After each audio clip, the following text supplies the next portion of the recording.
Asunción de Mercury aborda uno de los aspectos menos divulgados del régimen del general Franco, el implacable mecanismo que la dictadura puso en marcha para controlar la vida pública y privada de los españoles. No era solo tarea de la policía, la Guardia Civil o los servicios de información militares. La Falange, la Guardia de Franco, el movimiento, ayuntamientos y funcionarios de cualquier ministerio redactaron centenares de miles de informes sobre los aspectos más variopintos de la vida de los ciudadanos. La mayor parte de esos documentos fueron destruidos o son inaccesibles al público. El equipo de Bajo Control ha rescatado parte de ellos y el reportaje exhibe algunos de los más significativos. Junto a los informes originales de la época, de los que se han omitido los nombres de los funcionarios que lo realizaron, el programa recoge el testimonio de algunos de los espiados. En no pocas ocasiones, los afectados ni siquiera sabían que eran objeto de vigilancia.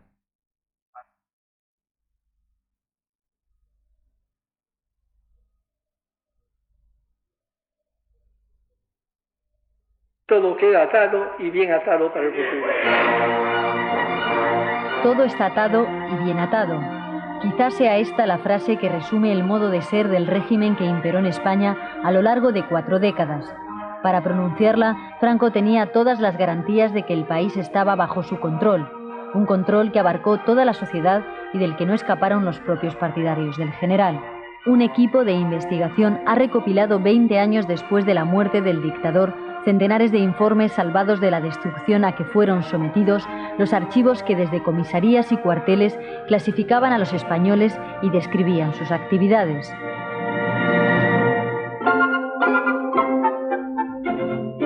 Bajo el franquismo era norma que los enemigos del régimen nunca duermen y por eso la unión en matrimonio de 2 jóvenes y sobre todo si estos eran progresistas podía albergar toda clase de peligros para la seguridad del régimen. José Luis Durán Oller regenta actualmente una librería en la localidad de Mataró y tiene por dedicación complementaria contar cuentos a los niños en diversas escuelas. Este cuentista, como a él le gusta definirse, decidió en 1969 casarse por la iglesia con Rosa María Masó Nogueras. Pensaron, eso sí, hacerlo de una forma sencilla, sin la pompa de las bodas al uso, pero esto era salirse de la norma y levantó las consiguientes sospechas. Telefonea el teniente coronel de la Guardia Civil de Manresa con el objeto de hacer saber a su excelencia lo siguiente. Al parecer, se han repartido folletos explicativos entre los familiares y amistades referentes al acto de la boda, a la que asistirán unas 300 personas. La capilla en cuestión está totalmente desprovista de imágenes religiosas. Se espera acudan a la ceremonia de 200 a 300 personas, todas ellas de marcado matiz contrario al régimen y algunos componentes de comisiones obreras. No. La boda era una boda normal. Quizá con el tiempo podemos ver que ahora, quizás es una anécdota lo que ocurrió aquel día, ¿no? Pero nosotros en aquel momento lo que queríamos hacer es una boda con sencillez, que vinieran nuestros amigos, y era un acto colectivo de todos los amigos que teníamos. Nada de que esto fuera un acto clandestino ni un acto político, era sencillamente una boda. Asistieron componentes de comisiones obreras, claro, porque es que habían amigos que pertenecían, éramos jóvenes que intentábamos y concebíamos una sociedad distinta, por lo tanto intentábamos organizarnos. Yo, por ejemplo, digo de estudiantes de la Universidad de Barcelona, pero bueno, eran compañeros, sí, claro, como de teatro, como de otras organizaciones. Como quiera que los actos en cuestión obedecen a una reunión ilegal, en la que se presume puedan tratarse asuntos políticos, dada la ideología de los contrayentes y personas a quienes han sido repartidos los folletos citados, se pone en conocimiento de ese centro a los efectos procedentes, significándose para mayor abundamiento que el referido José Luis Durán Oller fue detenido y puesto a disposición del Tribunal de Orden Público, es persona de ideas disolventes, aficionado a escribir artículos contrarios a la religión, socialista disfrazado y peligroso al régimen. A mí me ha sorprendido mucho oír esa palabra disolvente porque, o sea, mi visión era de unir, precisamente de trabajar en conjunción, de crear compromiso en equipo, de formar cooperativas. Por lo tanto, todo esto no es disolver, sino que es unir. La María Rosa Masó Nogueras es persona de igual ideología que su prometido, también aficionada a escribir notas sobre sexualidad y libertad de sexo en las revistas anteriormente citadas, estando igualmente considerada peligrosa. En el pueblo de Argentona había unas revistas que precisamente eran de la iglesia, o sea que el CRIT era una revista de la iglesia. Y por tanto allí escribíamos escritos. Yo ni recuerdo que hubiese escrito un artículo contra o de sexualidad. En aquel momento escribíamos artículos que formaban parte de la vida cotidiana. Entonces yo supongo que escribí alguna cosa que a estas personas les debió sonar como una alegoría al sexo o algo así, pero yo tampoco recuerdo. Pienso que éramos personas muy normales. Hasta aquí el informe preventivo. Posteriormente, un nuevo documento describía cómo transcurrió la ceremonia. El acto se inició con unas palabras de un sacerdote llamado Pablo, que se desplazó al lugar pilotando una moto matrícula T-30.523, el cual invitó a los asistentes a entonar la canción titulada No nos moverán, acompañada de guitarra, cuyo intérprete estaba en el altar. Yo me sabía más o menos controlado, pero bueno, a un nivel tanto local, porque éramos gente que intentábamos crear una nueva forma de ver, de sentir, de vivir prácticamente. No nos gustaba la estructura rígida en la que estábamos, pero desde luego nunca había pensado que una boda, para mí la boda era la forma de expresión y compromiso que tenía con mi novia, con la futura esposa, hacia la sociedad, que una boda pudiese interesar a la policía. Era una cosa totalmente privada, o sea, no tenía por qué. O sea, en este caso, la verdad es que me sorprendí muchísimo, por la propia inocencia que teníamos en nuestro caso. Era inocencia, seguro. El sacerdote dijo que al salir fueran a casa del novio, cita en la carretera de Mataró-Granollers, número 47 de Argentona, para comer pan con tomate, lo que así efectuaron a las 18:50 horas en número de unos 30 o 40 jóvenes más allegados a los novios. Allí permanecieron hasta las 20:25 horas conversando y sin cantar ni proferir grito alguno, marchando en grupos de 6 o 7 hacia la casa rectoral de la parroquia, cita en el otro extremo de la población, en cuyo patio estuvieron conversando y bromeando dentro del mayor orden. Prendieron fuego a una hoguera sentándose todos los asistentes en derredor de la misma, entonando diversos cánticos que dirigió el sacerdote, pasando constantemente una bota de vino. Era normal, estábamos contentos, habíamos celebrado una boda, los amigos estaban contentos, nosotros estábamos contentos, pues lo normal es que hicieran una fiesta tranquila, sin alborotos. ¿Qué pretendían? Catalogado con el sello de confidencial y bajo el epígrafe de reuniones clandestinas, la información sobre tan peligrosa y subversiva boda ocupa 14 páginas de informes tanto de la Guardia Civil como de la policía. A mí me parece un poco exagerado, la verdad sea dicha. Lo que entiendo que 26 años que han pasado desde el día de la boda, las cosas se veían con mucho terror, las cosas que salían de la normativa vigente del régimen de aquel momento, se veía como si todo tenía que quemarse y de romperse. Yo encuentro que la persona que quiere ver 8 pies al gato, los puede ver, y esta gente lo que hacía en este momento era ver 8 pies al gato, sencillamente. Nadie en España ignoraba que bajo Franco cualquier actividad de oposición era objeto de espionaje y control. No obstante, la mayoría de españoles desconocen aún hoy cómo estuvieron conceptuados políticamente por el régimen. Paralelamente al DNI, millones de fichas de millones de ciudadanos relataban sintéticamente sus preferencias políticas, hábitos personales y actividades públicas o privadas. Amando de Miguel fue procesado por la autoridad militar por un artículo en el que ridiculizaba una homilía patriótica con motivo del aniversario del alzamiento nacional. Paco Ibáñez, cantante, cedió al Partido Comunista los beneficios de un recital, $500,000 de pesetas. Participó en una manifestación en protesta por el cambio de régimen de Chile, siendo portador de una bandera republicana española. José María González Ruiz se afirma que fue el que entonó la salve con ocasión de una manifestación de curas en Madrid para protestar por un juicio a puerta cerrada. Elías Yáñez, persona de gran preparación intelectual, está conceptuado entre el clero como un hombre de gran valía, de espíritu abierto y progresista. Lanza del Basto es vegetariano. Es algo raro y al menos en el extranjero se tienen referencias que usa vestimentas extrañas. Aun siendo católico, sus ideas resultan muy estrafalarias. Manuel Vázquez Montalbán. En una entrevista ha declarado que destruir está en la base de toda construcción. Este escritor ocupó durante años las preferencias de los informadores policiales. Para el régimen, estar en la oposición y tener éxito entre la juventud era un cóctel difícil de digerir. Destacó ya en su época de estudiante como elemento simpatizante con el comunismo. Es autor de un libro titulado Informes sobre la información, en el que también muestra sus simpatías hacia el marxismo. El último de sus libros se titula Manifiesto Subnormal, en el que el autor se autocalifica como marginado y subversivo. Te encontrabas y empezaban a reafirmaras, ¿no?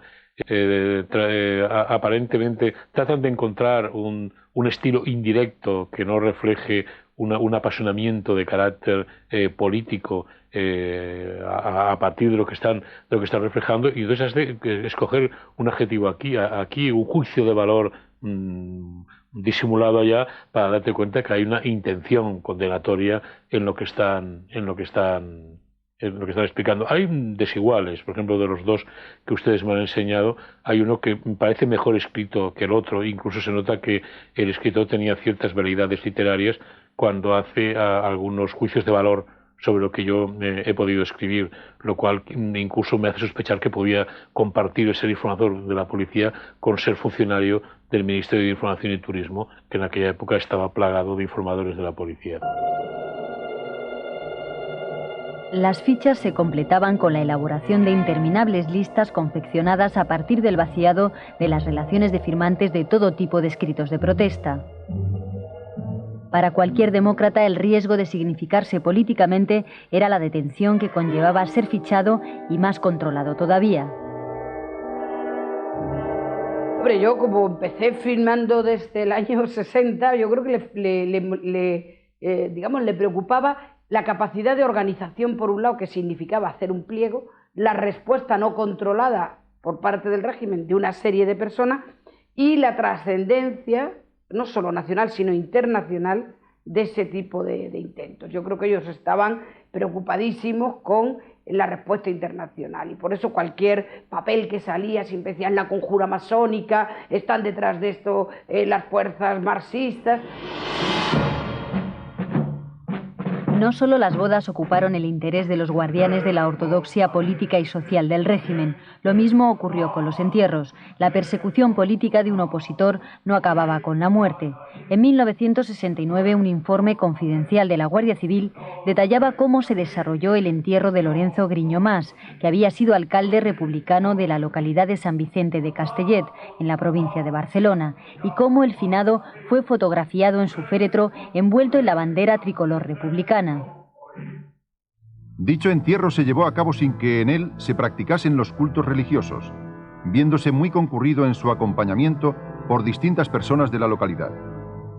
Aunque el mencionado entierro se llevó a cabo sin ninguna incidencia, llamó la atención por la clase de persona que concurría en el finado, ya que se trataba de un sujeto que desplegó mala conducta en relación con el glorioso movimiento nacional, quien antes de la Guerra de Liberación se destacó por sus ideas políticas contrarias al régimen nacional, siendo alcalde en los últimos meses de la contienda bajo la dominación marxista, ausentándose para Francia al terminar la guerra, volviendo posteriormente a la localidad de su nacimiento. Con fecha 4 de abril de 1949, fue detenido por fuerzas del cuerpo, al considerarle implicado en actividades de bandoleros, siendo más tarde puesto en libertad. Con tales antecedentes, la solidaridad y el reconocimiento popular que cosechó el fallecido no encajaban en los esquemas de la Guardia Civil. Llamó la atención que ya en el cementerio el cadáver del finado, el vecino de San Vicente, persona de buena conducta y considerado adicto a la causa nacional, habló unas palabras en el interior del cementerio, expresándose en los siguientes términos: enterramos a nuestro amigo más grato del pueblo. No, en aquel momento no nos podíamos pensar que nos estaban vigilando. Después sí, nos enteramos de que habían habido gran indignación, especialmente por el hecho de que habían autoridades del mismo ayuntamiento, digamos, franquista. El entierro había sido civil y el oficiante, porque en los entierros civiles también hay un oficiante que glosa la personalidad del difunto, pues había sido un concejal de aquel ayuntamiento franquista. El alcalde del pueblo también asistió a la ceremonia. Terminada esta lectura, es entonces cuando a solas, sin más presencia que la de los enterradores, se pide la extracción del féretro. Se abre la tapa del mismo y como el interior es de cristal o plástico, pudo verse perfectamente que el cadáver estaba envuelto en la bandera tricolor republicana. Y entonces, persona afecta a la causa nacional, obtuvo una fotografía del extinto. Los hijos de este saludaron a su padre fallecido con el puño en alto. Tengo la conciencia de que lo de la bandera republicana les pudo molestar, pero en el fondo lo que les molestaba más era el acto de presencia que habían hecho autoridades del mismo régimen. En el fondo lo que les estaba molestando era la reconciliación, era esto lo que auténticamente les dolía. Yo solo recuerdo que mis tíos, los hijos, lloraban. Lo del puño al alto, no sé si fue también, ya me imagino que debió ser el informe policial, que se iba rellenando de inexactitudes. Aun cuando retorciendo el tema no cabe duda de que el mismo puede ser politizado, no parece al menos en principio que ello vaya a ser así, ya que el tema es muy concreto e inocuo, puesto que el mito de King Kong, basado siquiera sea remotamente en la leyenda de la Bella y la Bestia, no pasa de ser un cuento sin más trascendencia. Tales palabras corresponden al informe elaborado por la Policía de Valencia en 1974, en ocasión del permiso solicitado para presentar el libro Homenaje a King Kong, del profesor Romain Gubern, en la cafetería Christopher Lee de aquella ciudad. Bueno, el King Kong es un personaje entrañable, es un mito universal. Y yo este libro lo escribí precisamente porque la película King Kong se repuso, en Estados Unidos se reestrenó en una versión restaurada, porque el estreno se había cortado por la censura, y en fin, me parece que era un mito muy interesante y hice el libro, que es un libro que tiene un interés puramente pues, psicoanalítico, simbólico, sociológico, pero que evidentemente no es para nada un libro político. El citado documento incluye un detallado currículum político del autor. Romain Gubern Garriga Nogués. Políticamente está conceptuado como catalanista liberal y filocomunista. En 1960, siendo estudiante, formaba parte de un grupo de ideas filocomunistas de la universidad. En 1967 es puesto a disposición judicial por asistir a una reunión no autorizada en la Facultad de Derecho, detenido por asistir a una manifestación a favor del comunista Grimau. Bueno, es un poco contradictorio porque comunista y liberal en principio son conceptos antagónicos y más en aquella época. La policía operaba de una forma muy aproximativa, muy arbitraria.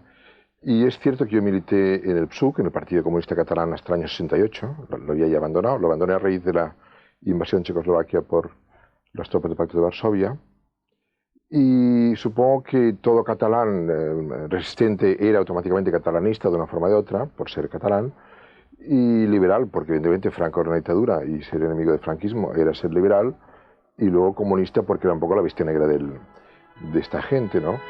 A la vista de los antecedentes de Romain Gubern, dadas las escasas dimensiones del local donde va a efectuarse la presentación del libro y la clase de jóvenes de muy dudosa solvencia política que frecuentan el mismo, es criterio de esta jefatura superior ser peligrosa la autorización de dicha reunión. Lo sorprendente de la decisión solo tiene paralelismo con el comunicado policial a los organizadores del frustrado acto. La notificación del gobierno civil asegura que no procede acceder a lo solicitado por no ser el local adecuado para ello.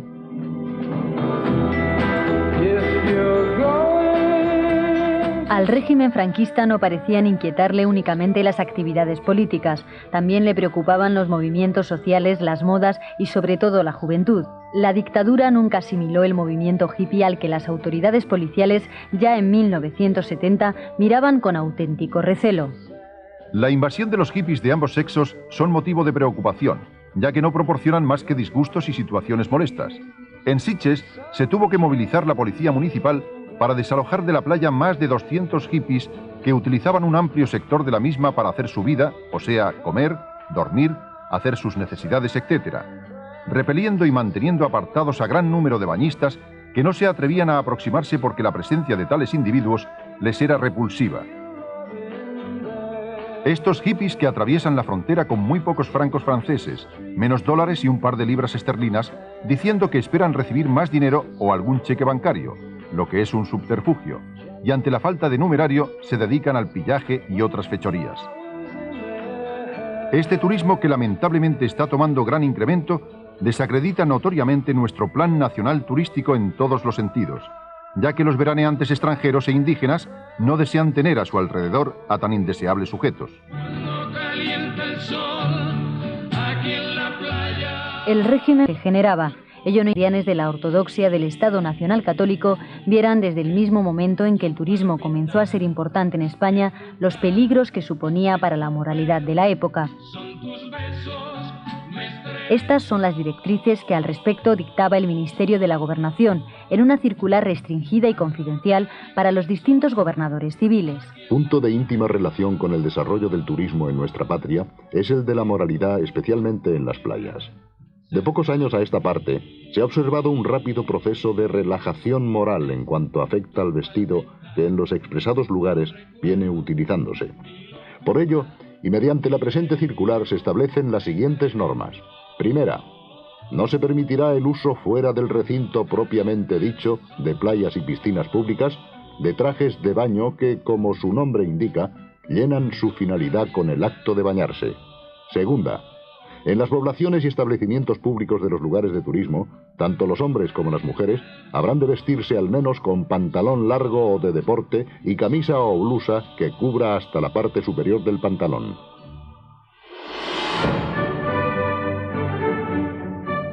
Nada ni nadie podía escapar a la curiosidad de las autoridades. Cualquier dato, por insignificante que pareciera, podría ser útil algún día. Y la curiosidad franquista se fijó en la figura de los actuales reyes de España. Este es un informe reservado elaborado por la policía en 1963 sobre cómo marchaba el matrimonio formado por Juan Carlos y Sofía. En círculos monárquicos y entre algunos de sus elementos más destacados, se han podido captar comentarios en el sentido de que existen desavenencias matrimoniales entre el príncipe don Juan Carlos y Sofía de Grecia. En dichos comentarios se indica como significativo el hecho de no acompañar el infante a la princesa en el centenario de la monarquía helénica, y añaden que al parecer la princesa no podrá tener hijos e incluso habiendo estado embarazada ha tenido que ser sometida a una delicada operación, ratificándose aquel criterio médico. Las fabulaciones recogidas por la policía incluían la reacción del Parlamento griego ante aquellas supuestas desavenencias. Todo ello, se dice, ha dado lugar a que en el Parlamento griego un diputado de la oposición haya interpelado al jefe del gobierno en el sentido de que aclarase qué había de cierto en la cuestión, llegándose incluso a proponer que en caso de una separación sería necesario que el príncipe devolviera 640 millones de francos viejos, 64 millones de pesetas, que el Parlamento griego acordó concederles con motivo de la boda, después de prolongadas discusiones. Se comenta también que la reciente visita del matrimonio al cardenal primado de Toledo pudiera ser debida a que él mismo interviniese en el asunto de dichas supuestas desavenencias conyugales, tratando de buscar una solución dentro de lo dispuesto por el derecho canónico y costumbres de la Iglesia Católica. El informe llevaba la inscripción monárquicos juanistas, y es que en aquel reino sin rey también los monárquicos eran sospechosos. Así, en 1964, un informe calificado de secreto por la Dirección General de Seguridad detalla cómo fueron espiados los asistentes a una reunión en el Hotel Colón de Barcelona. Asisten Dionisio Ridruejo, Jiménez de Parga, Cesáreo Rodríguez Aguilera y algún otro catedrático de Derecho, entre estos Ángel Latorre y José Luis Sureda. De lo tratado en el transcurso de la misma, no se ha podido obtener más referencia, dado que fue casi a puerta cerrada, que la obtención de algunas frases sueltas del tenor siguiente. Actitud de los coroneles, aprovechar el antimilitarismo, captación de militares, estudiantes, organizarse en Madrid y Barcelona, pero en cuanto a esta última, esperar a lo que suceda antes en Madrid. Valladolid y esos sitios son lo peor. Yo creo que había rutina por un lado. Muchos de los informes que he tenido ocasión de leer en distintos momentos eran rutinas y estaban incompletos o mal hechos porque te achacaban cosas que en realidad pues no te correspondían y en cambio se olvidaban de posibles imputaciones que desde el prisma de aquel régimen hubieran sido hechos graves para la situación o para la, digamos, vinculación o, como se decía, afección al régimen. O sea, no eran informes realizados con objetividad y sobre todo de forma técnica, sino que eran más bien aproximaciones a los informes. Era un exministro de Franco. Joaquín Ruiz Jiménez había sido ministro de Educación Nacional y embajador en el Vaticano. En 1964 rompió con el régimen y desde entonces pasó a ocupar un puesto de honor entre los espiados. En 1965, un informe policial señala que Ruiz Jiménez visitará al Papa Paulo VI en la segunda quincena de septiembre próximo, del que, según propia manifestación, recibirán la comunión él y su familia, esposa y 13 o 14 hijos, y que a la vez él dará cuenta a su santidad del atropello a los catedráticos de Madrid, Aranguren y otros. No es exacto que yo saliera con la intención de hablarle al Papa mal de la situación política o del régimen político español. Cuando el Santo Padre, antes y después, me preguntó algunas veces cuáles eran los problemas, honestamente le dije lo que estaba pasando, que había ya un proceso de cambio, que las gentes más jóvenes no aceptaban, no tenían la misma ideología de la generación que habíamos participado en la guerra civil, por desgracia, y que era necesario abrir cauce hacia el futuro y que era indispensable que empezara a haber un reconocimiento de libertades y que se empezara también a perdonar, a conceder amnistías. Según la policía franquista, Joaquín Ruiz Jiménez observa buena conducta personal. Políticamente es de clara oposición al régimen, encuadrado dentro de la democracia cristiana.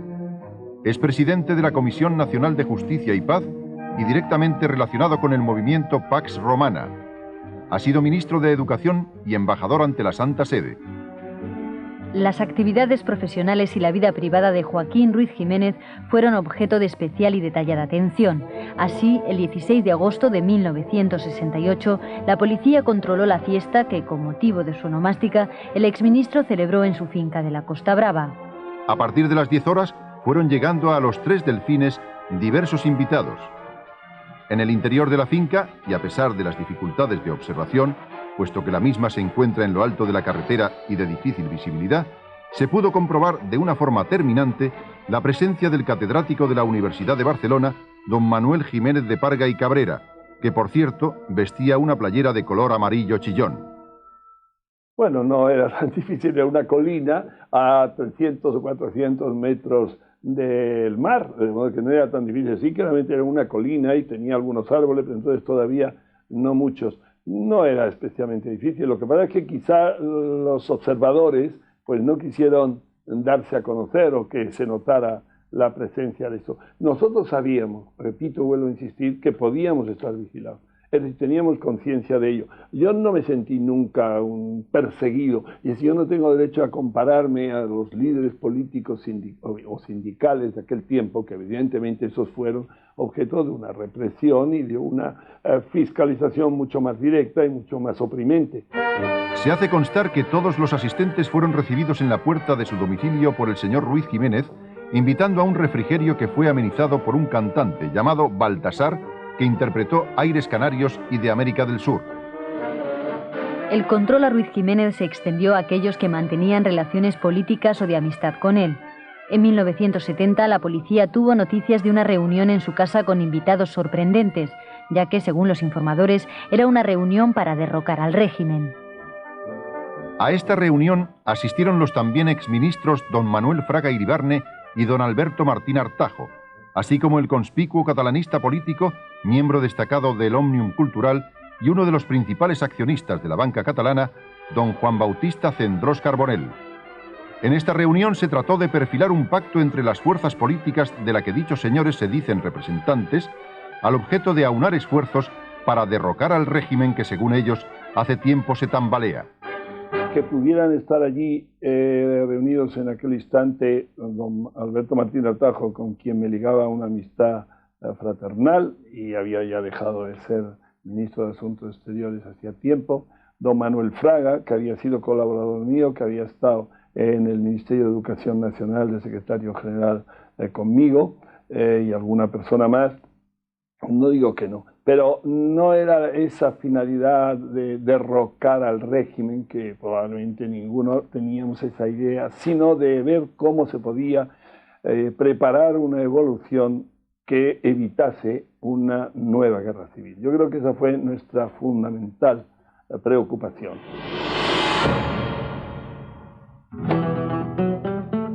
El control policial sobre la sociedad civil española bajo el franquismo no guardaba una lógica determinada. Para los responsables de este control, todo podía tener una doble versión, una lectura diferente y susceptible de apoyar a los que luchaban contra la dictadura. En mayo de 1966, la acreditada Casa Palomino y Vergara de Jerez de la Frontera lanzó una campaña publicitaria para promocionar su brandy fabuloso. El eslogan causó la alarma al mencionar la necesidad de un cambio. Solo así se explica el informe elaborado por la policía en relación a los anuncios publicados en ABC de Madrid. La frase publicitaria "es la hora de cambiar, cambie a brandy fabuloso y qué cambiazo", es de presumir sea un eslogan lanzado por la Casa Central de Palomino y Vergara, que radica en Jerez de la Frontera, por cuanto dicho anuncio, con las oportunas variantes, aparece inserto en diferentes periódicos de distintas ciudades y regiones españolas, cual acontece, por ejemplo, en Madrid, adjuntándose a tal fin y como muestra la página número 90 de un ejemplar del ABC correspondiente. El anuncio citada firma comercial, que no dio ningún resultado. El actual delegado es persona que observa buena conducta moral, pública y privada, careciendo de antecedentes en los archivos. Lleva 20 años empleado en la casa, observando un excelente comportamiento en todos los aspectos, sin que se le conozca ideología o actividades políticas de ninguna especie. A pesar de los fuertes lazos que unieron al régimen con la Iglesia, esta fue distanciándose del autonombrado caudillo de España por la gracia de Dios. Bajo el epígrafe de Asuntos Religiosos, un informe reservado de la Policía de Valencia de 1972 describe las actividades de 43 sacerdotes de la diócesis. Las calificaciones hablan por sí solas. Luis Francisco Marco Benlló fue párroco de Vinalesa, progresista. El informado se separó de la Iglesia y renunció a sus privilegios, viviendo ahora en unión de 2 sacerdotes más, 2 monjas, una señorita y 3 jóvenes barbudos. Bueno, me parece un informe hecho por un guardia civil ciego o sordo, porque ni he nacido en Burriel, es Borriol, ni he vivido nunca en la calle Cuarte, Extramuros, ni he sido párroco de Vinalesa, sino profesor de seminario, capellán de un noviciado. Esto es el año 69. Yo me había secularizado ya al 68, ya me había casado, tenía un hijo, y entonces vivíamos, mi mujer, mi hijo y yo, en una casa. Hubo unos amigos que estudiaban teología que tuvieron problema en el Colegio de Santo Tomás. Entonces les invité a venir a casa, porque vivía en Valencia. Y entonces se quedaron allí, y a raíz de estar allí, se nos ocurrió la idea de vivir como una comunidad. Entonces vino otra chica que estaba en escultismo, y entonces no éramos tantos, éramos mi mujer, mi hijo y yo, esta chica, y luego ellos 3. Y además de los barbudos uno era yo, porque el otro no llevaba. Es decir que, y además tenía la barba más larga, porque era el de más categoría, fundador de la comunidad. Tenía la barba más larga que nadie, ¿eh? Sí. O sea que el más peligroso era yo, el barbudo. José María Monzó García, progresista, párroco de la iglesia de San Pedro en Buñol. Su conducta deja mucho que desear, alternando en bares con muchachas jóvenes. No suele llevar prenda que le identifique como sacerdote católico y se le critica que ninguna atención presta a los problemas religiosos de la comunidad. Yo lo que creo es que naturalmente la ficha tal como está expresada es falsa, es decir, la intencionalidad es falsa. Porque subrayar, es cierto que no utilizábamos el traje, diríamos, sacerdotal, la sotana, era normal, es decir, en aquel momento nos conocían en Buñol perfectamente y no hacía falta para nada la sotana.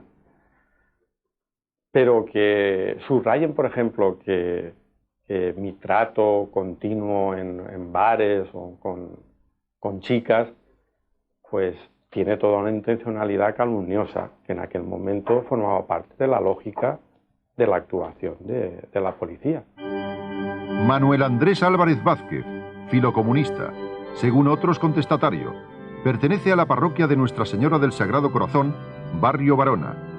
Vive en comunidad con otros sacerdotes de igual tendencia. Ha tenido reuniones en su parroquia con sacerdotes procedentes de Barcelona, a las que asistieron seglares de ideología comunista.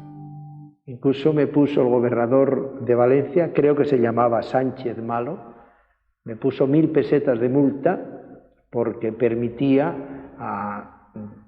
allí que los sábados y los domingos se reunía la gente y con un tocadiscos pues tenían algo de baile. Entonces aquello era una labor porque que los poderes públicos, incluso a veces algunos eclesiásticos tampoco lo comprendían, no porque no quisiesen que se hiciese eso, sino porque había mucho miedo. Entonces el misionero, el sacerdote, el que quiera partir de la gente, tiene que lanzarse por ahí. Así que no me extraña nada de que me hayan etiquetado. Yo era consciente. El flamenco era a menudo identificado con las raíces de lo auténticamente español, una identificación que agradaba al régimen, pero no todos los cantaores complacían a las autoridades. Manuel Gerena no era la imagen alegre y turística de la fiesta, era otra cosa. Era la voz de los desheredados de la fortuna, de los jornaleros, de los trabajadores que se habían visto obligados a ganarse el pan en la vendimia francesa. Gerena era sospechoso por diferente y peligroso por sospechoso. Sus recitales en el extranjero fueron vigilados. Yo no solamente era consciente, sino que era testigo cada día en la puerta de mi casa, cómo la policía, la llamada la social, que le llamamos nosotros, la policía secreta, estaba permanentemente detrás de mí.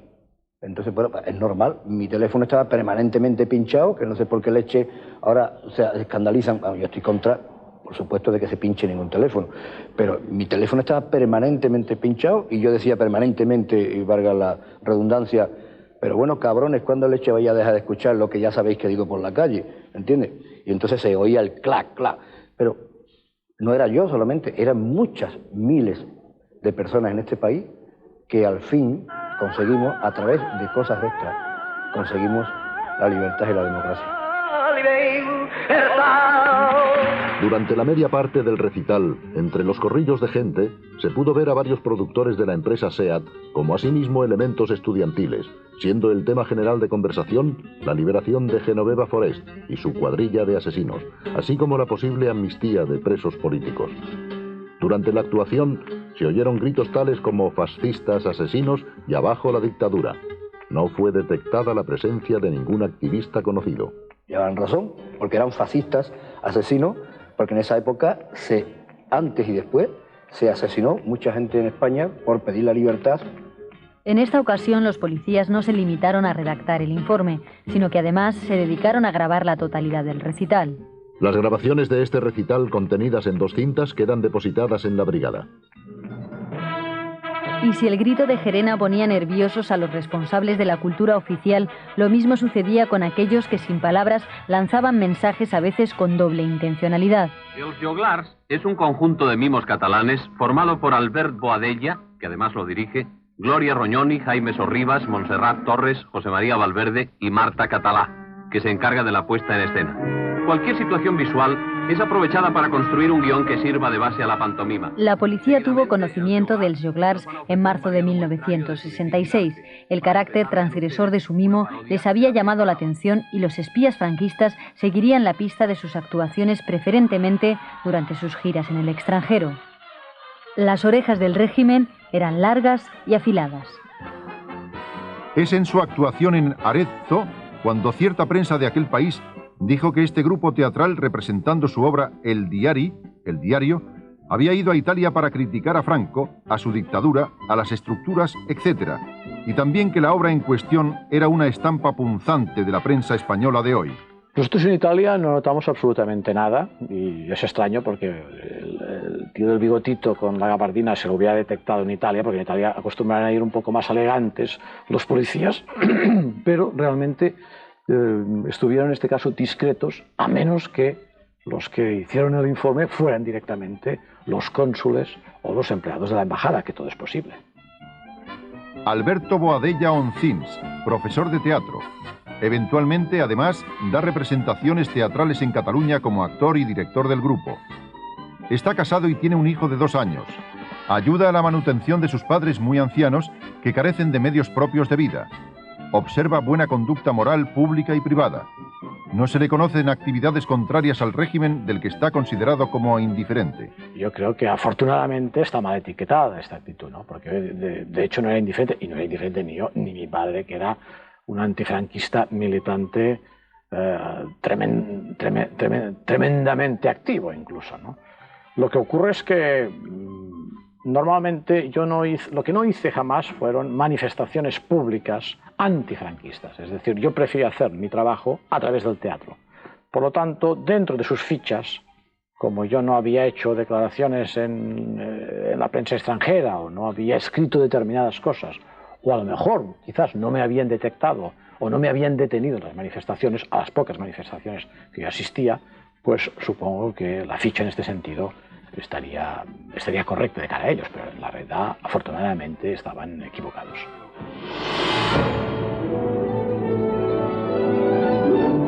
Los servicios de información de Franco estuvieron obsesionados por la actividad de los españoles en el exilio y sobre todo por la actitud disidente de intelectuales y artistas mundialmente conocidos. Largos listados señalaban el nivel de actividad de tales artistas. Estuvieron controlados, entre muchos otros, Pablo Picasso, Joan Miró y el poeta Rafael Alberti, y de una manera muy especial el violonchelista Pablo Casals. Un informe policial fechado en 1966 señala que Casals se unió a los enemigos de España para combatirla incesantemente desde su alto puesto de músico célebre e internacional. Su nombre ha estado siempre vinculado a manifiestos, campañas y declaraciones en contra de nuestra patria.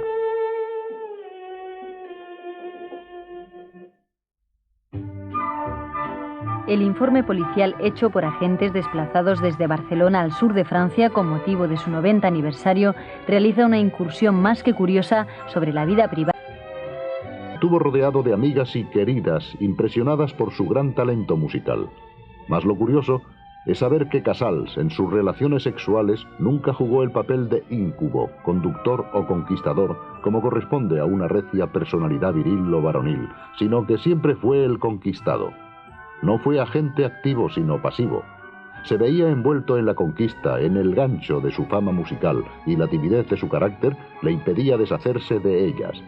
Se le considera por muchos como una personalidad influenciable, sugestionable, como un pobre hombre al que nefastos políticos separatistas en el exilio manejan como a un muñeco.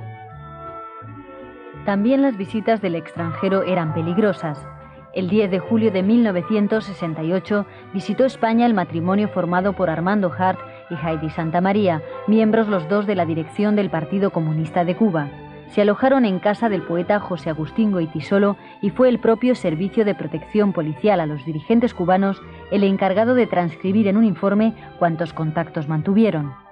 Se ha tenido conocimiento de que en la noche del viernes, los arriba reseñados recibieron en su domicilio la visita de la conocida cantante Maciel, la que fue acompañada del cantante español Paco Ibáñez y Ricardo Bofill Levi, conocido no precisamente por sus actividades artísticas, sino por sus actividades políticas comunistas.